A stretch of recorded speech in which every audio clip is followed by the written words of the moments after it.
Muhammad Mahfuz bin Abdullah bin Abdul Manan bin Diponegoro Tarmasi Al-Jawi atau yang kerap disapa dengan panggilan Syekh Mahfuz Tarmasi lahir pada tanggal 12 Jumadil Ula 25 Rojab tahun 1258 yang bertepatan tanggal 31 Agustus tahun 1842 Masehi, di Desa Termas, Kecamatan Arjosari, Kabupaten Pacitan, Jawa Timur. Pada masa itu Desa Termas masih termasuk wilayah Karasidenan, Solo, Jawa Tengah.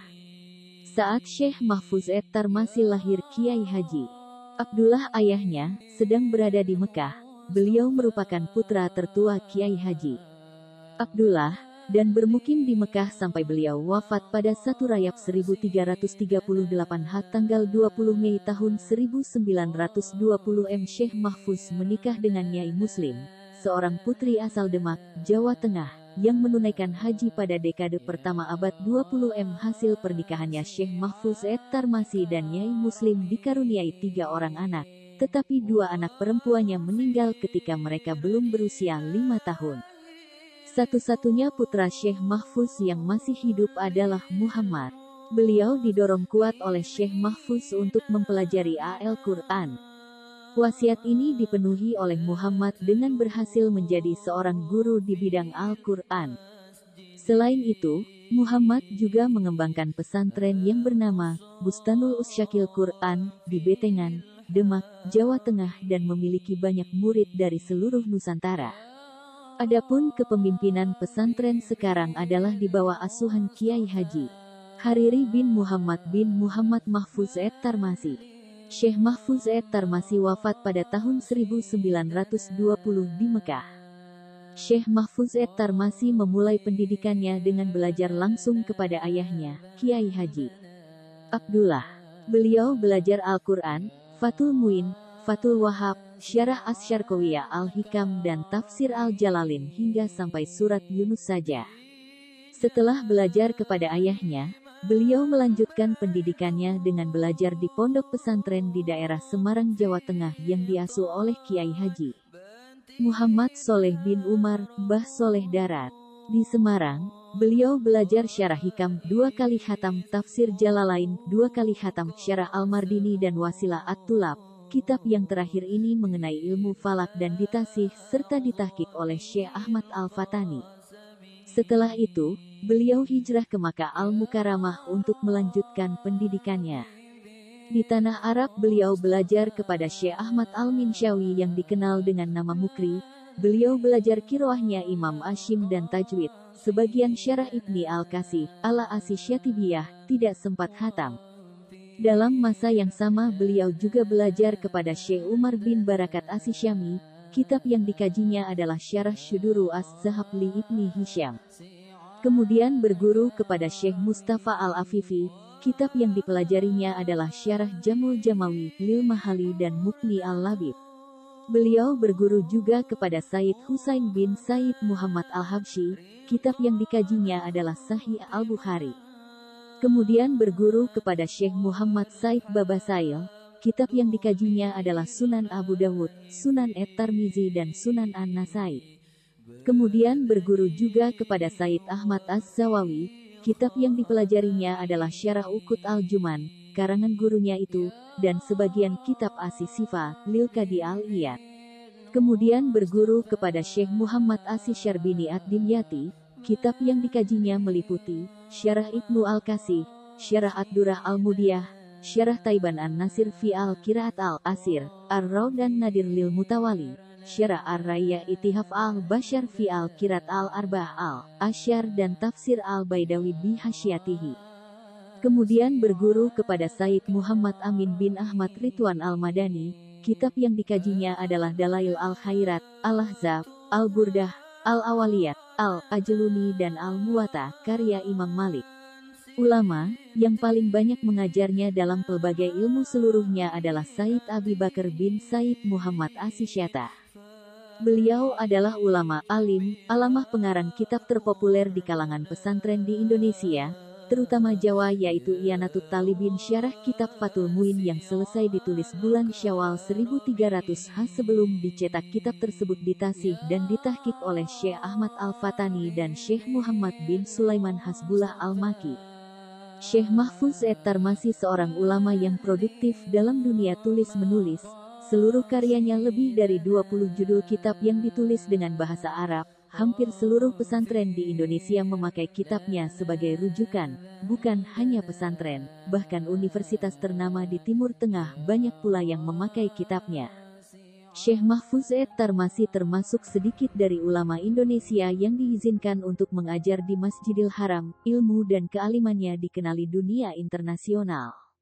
Guru-guru beliau sewaktu belajar menuntut ilmu adalah Syekh Nawawi Al-Bantani, Kiai Haji Muhammad Saleh Darat, Kiai Haji Abdullah Ayah, Syekh Ahmad Al-Minsyawi, Imam Asyim dan Tajwid, Syekh Umar bin Barakat As-Syami, Syekh Mustafa Al-Afifi, Sayyid Husain bin Sayyid Muhammad Al-Habsyi, Syekh Muhammad Said Baba Sail, Sayyid Ahmad Az-Zawawi, Syekh Muhammad As-Syarbini Ad-Dimyati, Sayyid Muhammad Amin bin Ahmad Ridwan Al-Madani, Sayyid Abi Bakar bin Sayyid Muhammad As-Syata, Sunan Abi Daud, Sunan Tirmizi dan Sunan Nasai. Syekh Ahmad Al-Fatani anak beliau yang menjadi penerus ulama adalah Muhammad. Ulama-ulama Indonesia yang pernah menjadi muridnya diantaranya Kiai Haji Hashim Asyari, Pesantren Tebuireng Jombang, Kiai Haji Abdul Wahab Casbullah, Tambak Beras Jombang, Kiai Haji Bisri Syansuri, Denanyar Jombang, Kiai Haji Soleh Tayupati, Kiai Haji Asnawi Kudus, Kiai Haji Dahlan Kudus Ali Al-Banjari, penduduk Makkah asal Kalimantan Selatan. Muhammad Bakir Al-Jukjawi Wongyokya yang juga bermukim di Makkah. Kiai Haji Muhammad Mapetik Terbalik Sum Al-Lasami, pendiri pesantren Lasem,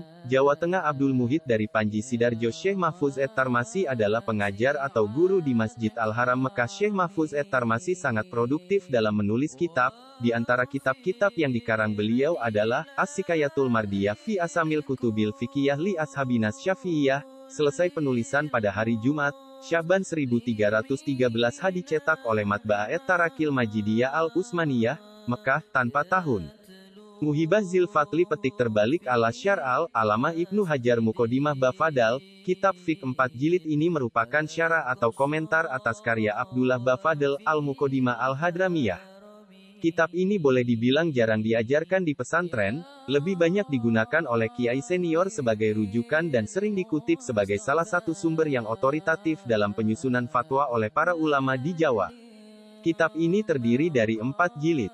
Jilid pertama diselesaikan pada 25 Safar 1315 Jilid kedua diselesaikan pada hari Jumat, 27 Rabiul Akhir 1316 Jilid ketiga diselesaikan pada malam Ahad, 7 Rejab 1317 Jilid keempat, diselesaikan pada malam Rabu, 19 Jamadil Akhir 1319 dicetak oleh Matba'ah Al-Amirah As-Syarfiyah, Mesir, 1326 Kifayatul Mustafid 5 Alaminal Asanid, diselesaikan pada hari Selasa, 19 Safar 1320 Kandungannya membicarakan pelbagai sanad keilmuan Muhammad Mahfuz bin Abdullah At-Tarmasi, At-Tirmisi. Dicetak oleh Matba'ah Al-Masyad Al-Husaini, No. 18 Syari, Al-Masyad Al-Husaini, Mesir, tanpa tahun. Kitab ini ditashih dan ditahqiq oleh Syekh Muhammad Yasin bin Isa Al-Fadani Al-Maki, Al-Mudaris Daril Petik Terbalik Ulumid Diniyah, Mekah. Manhaj Zawin Nazar fi Syarhi Manzumati Petik Terbalik Ilmil Atsar, diselesaikan pada tahun 1329 1911 Kandungannya membicarakan ilmu mustalah hadits merupakan syarh Manzumah Petik Terbalik Ilmil Atsar karangan Imam Jalaluddin As-Suyuti. Kitab ini merupakan bukti bahwa ulama Nusantara mampu menulis ilmu hadis yang demikian tinggi nilainya.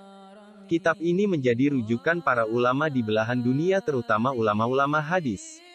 Dicetak oleh Matba'ah Mustafa Al-Bebi Al-Halabi wa Auladuhu, Mesir, 1352 1934 Cetakan dibiayai oleh Syekh Salim bin Sa'ad bin Nabhan wa Ahihi Ahmad, pemilik Al-Maktabah An-Nabhaniyah Al-Kubra, Surabaya, Jawa Timur, Indonesia.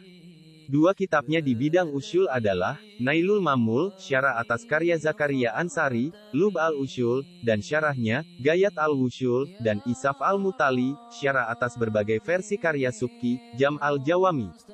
Sebuah kitab lainnya mengenai fiqh yaitu Takmilat al-Minhaj al-Qawim, berupa catatan tambahan atas karya Ibn Hajar al-Haytami, Al-Minhaj al-Qawim. Al-Hilatul Fikriyah fi Syarhil Minhatil Hairiyah, belum diketahui tarikh penulisan. Kandungannya juga membicarakan hadits merupakan syarh hadits Arba'in. Al-Badrul Munir fi Qiraati Ibni Katsir. Tanwirus Syadr fi Qiraati Ibni Amr Insyirahul Fawaid fi Qiraati Hamzah Tamimul Manafi, fi Qiraati Nafi. Al-Fuad fi Qiraat al-Imam Hamzah Tamim al-Manafi fi Qiraat al-Imam Nafi, Aniya at-Talabah bisyarah Nazam at-Taibah fi Qiraat al-Asariyah as-Sakaya al-Mardiyah fi Asma'i Kutub Ashabina al-Syafi'ijah, kajian atas karya-karya fikih mazhab Syafi'i dan riwayat para pengarangnya. Al-Fawaidut Tarmasiyah fi Asamil Qiraati petik terbalik Asyariyah, Syekh Yasin Padang menyebut bahwa kitab ini pernah diterbitkan oleh Matba'ah Al-Majidiyah, Mekah, tahun 1330 Isaful Matali, Syarhul Badril Lami, Al-Minha Al-Hairiyah Sulasiyat Al-Bukhari. Menurut Syekh Yasin Al-Fadani, ulama Indonesia berasal dari Padang, Syekh Mahfuz Tarmasi mendapat banyak gelar seperti Alamah, Sangat Alim Al-Muhadis, Ahli Hadis Al-Musnid, Mata Rantai Sanad Hadis Al-Faqih, Ahli Fiqh, Al-Usuli, Ahli Usyul, dan Al-Mukri, Ahli Qiraat. Syekh Mahfuz Tarmasi termasuk salah seorang ulama Nusantara yang banyak menghasilkan karangan dalam bahasa Arab seperti halnya ulama-ulama Nusantara lainnya yang bermukim di Mekah, seperti Syekh Nawawi Al-Bantani, Syekh Ahmad Khatib Minangkabau dan Syekh Abdul Hamid Kudus.